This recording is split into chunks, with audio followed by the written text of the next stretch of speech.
جی آج میں new York میں ہوں اور آج ایک مجھے بہت ہی غضب کے پاکستانی سے ملاقات ہوئی ہے اور میں ان کی سٹوری آپ کے ساتھ شیئر کرنا چاہتا ہوں. صابر بھائی آپ اپنی سٹوری شروع سے سنائیں کہ وہ کوڑا چننے سے شروع کریں. تھینک یو سو مچ ریان بھائی. میرے بچپن کا آغاز کوڑا چننے سے ہوا تھا. جیسے میں نے آپ کو پہلے بتایا, میں پاکستان میں جو جھونپڑی میں لوگ رہتے ہیں انہی میں سے ایک ہوں.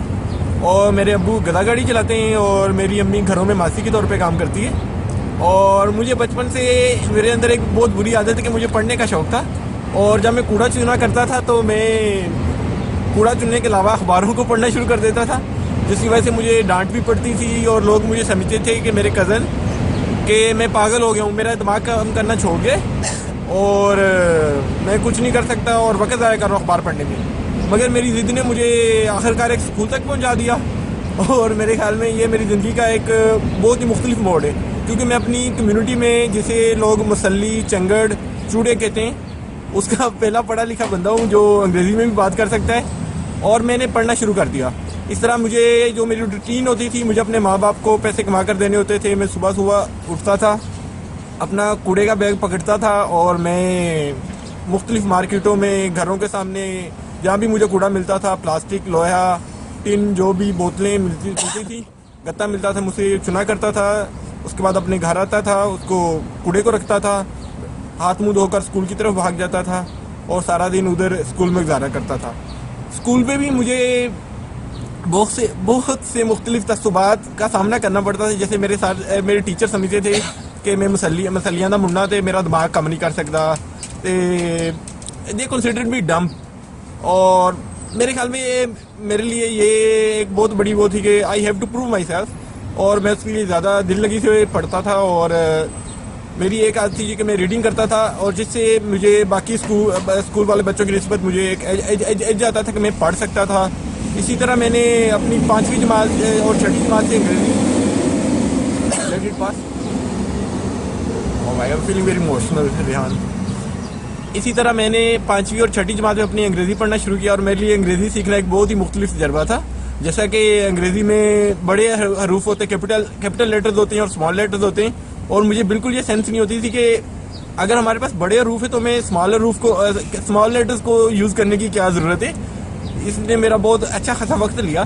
مگر مجھے پہلی دفعہ جب انگریزی سے انٹروڈکشن ہوا تو مجھے احساس ہوا کہ پاکستان میں جن لوگوں کو انگریزی بولنا آتا ہے ان کو لوگ مختلف انداز میں ٹریٹ کرتے ہیں. تو یہ بھی میرے لیے ایک بڑا, مجھے بچپن سے اس بات کی ریلائز ہو گیا کہ اگر میں انگلش سیکھ سکتا ہوں تو سوسائٹی مجھے مختلف انداز میں ٹریٹ کرنا شروع کر دے گی. اسی طرح میں نے انگریزی سیکھنا شروع کیا, اور میں نے اپنی 2 نوٹ بکس صرف یہی لکھنے میں کر دی.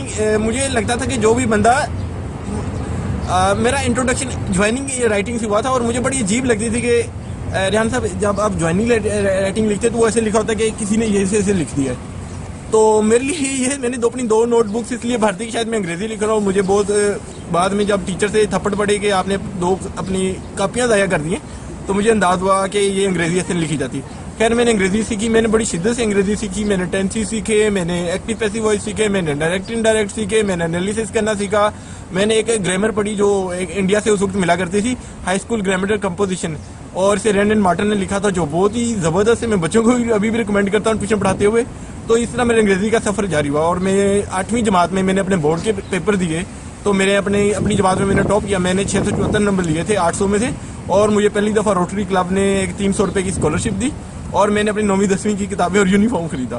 اس طرح میرا یہ سفر جاری رہا. مگر اب مجھے انگریزی پڑھنا لکھنا آ گیا تو اس کا سب سے بڑا فائدہ یہ ہوا کہ میں اپنے ساتھ جو میرے ساتھ کلاس فیلوز تھے انہیں ٹیوشن پڑھانا شروع ہو گیا. میں ان کے گھروں میں جانے لگ پڑا. میں نے صبح کوڑا چننے کے بجائے صبح گھروں میں اخبار پھینکنے شروع کر دیے. جہاں میری امی کام کرتی تھی میں نے وہاں جا کر گاڑیاں صاف کرنا شروع کر دی. اب میں پانی بیچنے کے علاوہ گاڑیاں صاف کرنے کا شروع ہو گیا. یعنی جیسے جیسے میری یہ تعلیم ملتی گئی معاشرے کا رویہ بھی بدلتا گیا. مگر میرے اندر ایک وہ جو تڑپ تھی نا کہ مجھے پڑھنا ہے, وہ میرے اندر اور ہی مجھے پریشرائز کر رہی تھی کہ مجھے اور پڑھنا ہے. میں نے ساتھ ساتھ نہ صرف اپنی اسکول کی کتابوں کے علاوہ میں نے رشین لٹریچر پڑھنا شروع کر دیا. میں نے جو بھی مجھے ملتا تھا وہ پڑھنا شروع کر دیا. میں اس میں ایک بچپن کا واقعہ کوٹ کرنا چاہتا ہوں کہ جب میں 7ویں جماعت میں پڑھتا تھا تو مجھے ابھی تک یاد ہے کہ میری امی گھروں اپنے سر پہ ایک بہت بڑی کتابوں کا دفتر لیے ہوئے آئی, کیونکہ پاکستان میں جو لوگ بیکن ہاؤس میں یا لاہور گرامر اسکول میں پڑھتے ہیں ان کی کتابیں بالکل مختلف تھیں.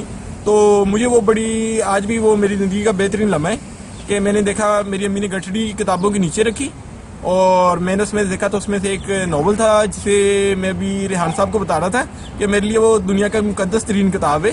اس ناول کا نام میں چاہوں گا کہ ہر بندہ وہ ناول پڑھے جو زندگی میں کوئی سیکھنا چاہتا ہے. اس ناول کا نام ہے گریٹ ایکسپیکٹیشن اور اسے بہت مشہور برطانوی ناولسٹ چارلس ڈیکن نے لکھا ہے. اور میرے پاس اس ناول کا جو کریکٹر پپ ہے میرے لیے شاید وہ کردار پپ تھا کہ پوری دنیا میں جس کے ساتھ میں ریلیٹ کر سکتا تھا, جو میری طرح حالات میں رہ رہا تھا اور اچانک اسے کوئی بینیفیکٹر مل گیا اور وہ اس کی لائف بدل گئی. تو میرے لیے یہ بہت ہی لمحہ تھا اور ابھی بھی میں اس کردار کو اپنے آپ سے ریلیٹ کرتا ہوں اور اس سے مجھے حوصلہ ملتا ہے. اور پتہ نہیں مجھے کیوں فیل ہوتا ہے کہ اگر میں نے وہ ناول نہ پڑھا ہوتا تو میری زندگی بالکل مختلف ہوتی. شاید میں اس طرح خواب نہ دیکھ پاتا یا اس طرح میں بلند سوچ کا حامل نہ ہو پاتا. خیر اس طرح میں نے اپنا میٹرک کیا, میں نے اکاؤنٹنسی کا ڈپلوما کیا, میں نے مختلف جاب کرنا شروع کر دی, میں نے سوشل ایکٹیویزم میں حصہ لینا شروع کر دیا. میں نے یعنی میرے پڑھنے سے اب بالکل میرا پروفائل ہی بدل گیا آپ جسے کہہ سکتے ہیں. میں نے لکھنا شروع کر دیا, میں زیادہ شدت سے لوگوں سے ملنا شروع ہو گیا. میرے اندر جو احساس کمتری تھا کہ میں چوڑا ہوں, میں چنگڑ ہوں, میں وہ ہوں, وہ ادب نے یا لٹریچر نے وہ بدل کے رکھ دیا. اور میں can I take a breath? Okay. اسی طرح میں نے مختلف پروگرامز میں اپلائی کرنا شروع کر دیا. میں لاہور کونسلیٹ میں ایک خاتون ہے جن کا میں بہت ہی صدقے دل سے شکر گزار ہوں. ان کا نام کیتھرین کسر تھا. وہ مجھے ایک سوشل گیدرنگ پہ ملی تو she was truly impressed with my story and اسے یقین نہیں ہو رہا تھا کہ پاکستان میں ایسے لوگ بھی ہوتے ہیں یا اس کمیونٹی سے بھی لوگ پڑھ لکھ سکتے ہیں. تو انہوں نے مجھے ایک فیلوشپ کی پروگرام کا اپلائی کرنے کو کہا. تو میرے لیے یہ ایک بہت ہی بڑا تھا کیونکہ میں آئی واز سو کنفیوزڈ کہ مجھے اندازہ نہیں تھا کہ میں اس کے لیے سلیکٹ ہو سکتا ہوں یا نہیں ہو سکتا ہوں. خیر آخری روز میں نے اس کے لیے اپلائی کیا. میں نے ان سے ریکویسٹ کی کہ میرا کوئی لیٹر آف ریکمنڈیشن لکھ دیں کیونکہ میرا اور کوئی جاننے والا تو ہے نہیں جو میرا لیٹر آف ریکمنڈیشن لکھ سکتا ہو. تو انہوں نے میرا لیٹر آف ریکمنڈیشن لکھا. قصہ مختصر کہ میں اس پروگرام کے لیے سلیکٹ ہو گیا. نومبر 2012 میں امریکہ میں آیا اور اس وقت پروگرام کا کیا نام تھا؟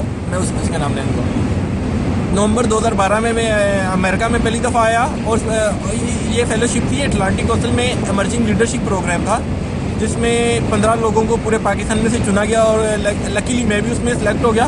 اور جب یہاں آیا تو جب پریزیڈنٹ اوباما کے الیکشنز ہو رہے تھے ہم مختلف جگہوں پہ گئے. وہاں پہ ہم لوگوں نے مختلف جگہوں پر الیکشن آبزرویشن کرنے کے لیے گئے. تو میرے لیے ایک بہت ہی مختلف تجربہ تھا. جیسا کہ مجھے پہلی دفعہ اندازہ ہوا کہ جمہوریت کے اس ملک کو کیا فوائد ہیں, لوگ کتنے رسپانسیبل ہیں, ہر آدمی ووٹ کرنے جا رہا ہے اور ایک سسٹم میں نہیں مجھے